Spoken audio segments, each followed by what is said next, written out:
बच्चों आपको क्या करना है, फटाफट से अब इन क्वेश्चनों को पढ़ के जाना है क्योंकि आपके पास समय बहुत कम बचा हुआ है। तो क्या करना है, इन क्वेश्चनों को ही पढ़ के जाना, फटाफट से देखिएगा आपको ये क्वेश्चन पढ़ना है कि सिंचाई के परंपरागत स्रोत कौन से हैं। तो इस क्वेश्चन को पढ़ के जाना है। इसके बाद पशुपालन किसे कहते हैं, इस क्वेश्चन को आपको पढ़ के जाना है, ठीक है। इसके बाद देखिए आपको लॉन्ग टाइप क्वेश्चन में अगर याद करना है तो कि आपको ये याद करना है, देखिए खरपतवार से आप क्या समझते हैं, यह फसलों को किस प्रकार से हानि पहुंचाता है। तो फटाफट से आप इस क्वेश्चन को याद कर लीजिएगा, ठीक है। इसके बाद देखिएगा हम आपको इसकी देखिएगा और भी जो आपके आने वाले क्वेश्चंस हैं वो हम आपको पीडीएफ प्रोवाइड करा देंगे, ठीक है। यहाँ पर देखिएगा ये क्वेश्चन को याद करना है आपको, जंतु तथा पौधों में सूक्ष्मजीवों द्वारा होने वाले दो रोगों के नाम लिखिएगा। तो फटाफट से इस क्वेश्चन को भी आपको पढ़ के जाना है, ठीक है। इसके बाद देखिएगा यहाँ पर सारे क्वेश्चंस आपकी महत्वपूर्ण है, इस 8th ग्रेड अभ्यास पुस्तिका से लिए गए हैं, ठीक है। देखिए अगला क्वेश्चन जो आपको पढ़ना है वो दिया गया आपका प्रतिजैविक। एंटीबायोटिक से आप क्या समझते हैं, सामान्य रूप से उपयोग में आने वाली कोई दो प्रतिजैविक के नाम लिखना। तो इस क्वेश्चन को आपको लिख लेना बच्चों फटाफट से। इसके बाद देखिएगा आपको ये आपका नाइट्रोजन चक्र का एक कार्य बनाने के लिए आ सकता है, तो इसको आप करिएगा बच्चों, ठीक है।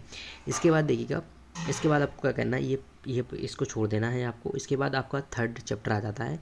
3rd चैप्टर में आपको याद करना है कि कार्बनीकरण क्या होता है, इस क्वेश्चन को याद करना है। उसके बाद जीवाश्म ईंधन किसे कहते हैं, ठीक है बच्चों। और ये आपका पूछा जा सकता है कि हमारे दैनिक जीवन में प्राकृतिक गैस क्या है, ये भी आपके लिए इंपॉर्टेंट है। अब देखिए इसमें अगर 3 नंबर का आ सकता है तो 3 नंबर का आपका ये वाला क्वेश्चन आएगा, जीवाश्म ईंधन की उपलब्धता लंबे समय तक किस प्रकार रखा जा सकता है। तो देखिए इतने क्वेश्चन आपको याद करके जाना है, ठीक है। इसके बाद देखिएगा यहाँ पर आपका 4था चैप्टर आ जाता है। 4था चैप्टर में आपको देखिए ये क्वेश्चन याद करना है, ये आपका 2 नंबर में आ गया और ये आपका 3 नंबर में आएगा। ज्वलंत आप किसे कहते हैं, गीली कागज तथा सूखे कागज में से किसे चलाना आसान होगा। तो इस क्वेश्चन को आपको याद करना है। इसके बाद देखिए ईंधन क्या है, आदर्श ईंधन की विशेषता, ये आपको करके जाना है बच्चों। देखिए आंसर शायद दिए गए तो आप वीडियो को रोक कर भी देख पाएंगे, या फिर देखिएगा अभी हम बताएंगे तो वीडियो को आप इसके पीडीएफ मिल जाएगी आप, ठीक है। देखिएगा इसके बाद देखिए ईंधन की लकड़ी के रूप में उपयोग हानिकारक क्यों है, इस क्वेश्चन को याद करिएगा बच्चों, ठीक है। तो चलिएगा इसके बाद देखिएगा आपकी ये प्रोजेक्ट वगैरह है। देखिए सही विकल्प रिक्त स्थान तो आपको सुबह मिल ही जाते हैं, फटाफट से आपको ग्रुप ज्वाइन करना है, उस ग्रुप पर ही मिल जाते हैं, ठीक है। चलिए पौधे एवं जंतुओं का संरक्षण कैसा है। देखिए पौधों एवं जंतुओं का संरक्षण किस प्रकार से होगा, ये आप देखिएगा। ये देखिए यहाँ पर वनमूलन से आप क्या समझते हैं, इस क्वेश्चन को आपको याद करना होगा। और सूखा कैसा पड़ता है, इसको पढ़ के जाना है बस, ठीक है। चलिएगा इसके बाद देखिएगा इसमें से आपको राष्ट्रीय उद्यान क्यों बनाए जाते हैं, इस क्वेश्चन को अच्छी तरीके से याद करना है। और रेड डाटा पुस्तक क्या है, इस क्वेश्चन को आपको याद करके जाना है, ठीक है बच्चों। इसके बाद देखिएगा ये इस क्वेश्चन को आपको वन्य प्राणी संरक्षण अभ्यारण्य और राष्ट्रीय उद्यान अभ्यारण्य में अंतर लिख के जाना है। देखिए मैं इतने सारे क्वेश्चन से क्यों बता रहा हूँ, क्योंकि आपके हर जिले का अलग सेट बन रहा है, तो देखिएगा आपको करना तो पड़ेगा, सारे क्वेश्चन पढ़ के तो जाना पड़ेगा, ठीक है, तभी आपको देखने को मिलेंगे, ठीक है। चलिएगा इसके बाद देखिएगा यहाँ पर आपके सामने दिया गया है कि अध्याय 6 दिया गया जंतुओं में जनन। तो देखिए जंतुओं में जनन में आपको क्या करना है, यहाँ पर देखिएगा आपके सामने ये दिया गया है।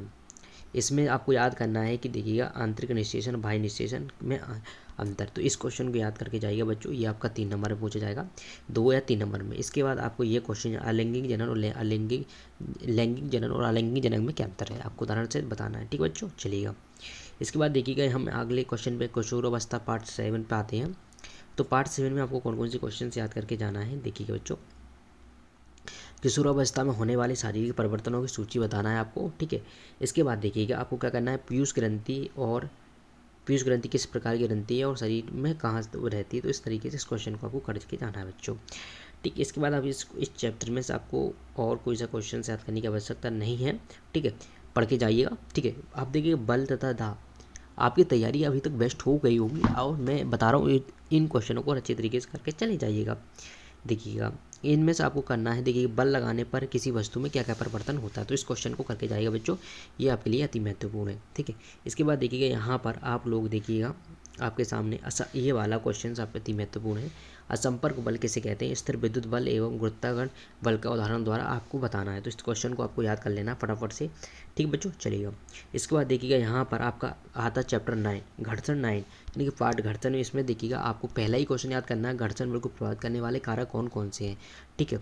चलिएगा इसके बाद देखिए कैरम बोर्ड वाले ये क्यों छिड़का जाता है, ये आपको अच्छी तरीके से याद होगा कि मैंने क्वेश्चन उसमें बताया था, तो इस क्वेश्चन को आप याद करिएगा, ठीक है। चलिएगा इसके बाद देखिएगा आपको ये वाला क्वेश्चन याद करना है, स्नेहक किसे कहते हैं तथा इसका उपयोग किया जाता है। ठीक है बच्चों, चलिएगा इसके बाद आपको क्या करना है, पार्ट 10 है ध्वनि, इसमें से कौन कौन सी क्वेश्चन याद करना है यहाँ पर देख लीजिएगा। आपको देखिएगा ये आपको करके जाना है, ये आपको 2 अंक में पूछा जाएगा। ठीक है, इसके बाद देखिएगा हम कौन कौन से यहाँ पर कर सकते हैं। इसमें देखिएगा ये ध्वनि प्रदूषण को नियंत्रण करने के उपाय, ये आपके लिए इम्पोर्टेंट है। और संगीतमयी ध्वनि शोर से किस प्रकार भिन्न है, तो इस क्वेश्चन को आपको करके जाना है। ठीक है बच्चों, चलिएगा यहाँ पर देखिएगा पार्ट 11 दिया गया है आपका विद्युत धारा का रासायनिक प्रभाव। विद्युत धारा का रासायनिक प्रभाव, देखिए इसमें से आपको कौन कौन से याद करना है। यहाँ पर देखिएगा विद्युत धारा का रासायनिक प्रभाव से आप क्या समझते हैं, इस क्वेश्चन को करके जाना बच्चों, अति महत्वपूर्ण है क्वेश्चन। ठीक है, ये आपके आने वाले क्वेश्चन से मैं बता रहा हूँ, अति महत्वपूर्ण है क्वेश्चन इस तरीके से। ये क्वेश्चन आपको क्वेश्चन नंबर 2 याद करके जाना है बच्चों। देखिएगा दी गए पदार्थों में विद्युत की चालक एवं कुचालक तांबा कौन कौन सी है, मतलब वर्गीकृत करना, तो इस क्वेश्चन को कर दीजिएगा। ठीक है बच्चों, इस तरीके से देखिएगा क्वेश्चन नंबर आपका पार्ट 12 आता है। पार्ट 12 में आप कौन कौन से करना है, देखिए भूकंप वाला आपको करना है, ये वाला क्वेश्चन है। इसके बाद आपको तड़ित सुरक्षा वाला कर लेना बच्चों। ठीक है, इसके बाद एक ज़्यादा क्वेश्चन मैं बिल्कुल नहीं बता रहा हूँ आपको, देखिएगा इसके बाद देखिए आपको करना है पृथ्वी के संरचना नामक क्षेत्र, ये आपका आने वाला क्वेश्चन है। इसके बाद देखिए इसमें से आपको कोई सा क्वेश्चन याद करने की आवश्यकता नहीं है, ये आपका करना है तड़ित वाला। ठीक है, चलिएगा इसके बाद आता है पार्ट 13 यानी कि प्रकाश में आपको कौन कौन से करके जाना है। देखिए बच्चों प्रकाश में आपको परावर्तन का नियम तो करके ही जाना है फटाफट से। ठीक है, इसके बाद आपको प्रकाश विक्षेपण किसे कहते हैं, इस घटना पर दर्शाने प्राकृतिक घटना आपको लिखना है। ठीक है, चलिएगा इस तरीके से इस क्वेश्चन को आपको लिख लीजिएगा। इसके बाद देखिएगा आपको इस क्वेश्चन को करना है आपतित किरण, परावर्तित किरण तथा अपतन बिंदु पर अवलंब एक ही तल पर स्थित होते हैं, परावर्तन के इस नियम को दर्शाता हुआ एक किरण आरेख बताइए, तो इस क्वेश्चन को आप करिएगा बच्चों। ठीक है, इसके बाद देखिएगा आपको कैलाश के उपयोग लिखना है। इस क्वेश्चन को देखिए आप सभी सोच रहे हैं कि इतने सारे सर क्वेश्चन क्यों बता रहे हैं, क्योंकि इतने सारे तो हम याद ही नहीं कर पाएंगे, बस आपको देख के जाना है। देखिए सनसनी नगर में ये आपका पूरा का पूरा चैप्टर हो चुका है, इनसे एक भी क्वेश्चन बाहर जाने की उम्मीद नहीं है, भले कोई सा भी सेट आपका आ जाए। देखिए ठीक है, आशा करते हैं थोड़ी ये आपको वीडियो पसंद आई हो। वीडियो पसंद है वीडियो को लाइक करिएगा। इसके PDF डाउनलोड करने के लिए आपको टेलीग्राम चैनल को ज्वाइन करना पड़ेगा, उसकी लिंक वीडियो को डिस्क्रिप्शन मिल जाएगी। अगर वीडियो पसंद है वीडियो को लाइक करिएगा। मिलते हैं नेक्स्ट वीडियो में, धन्यवाद।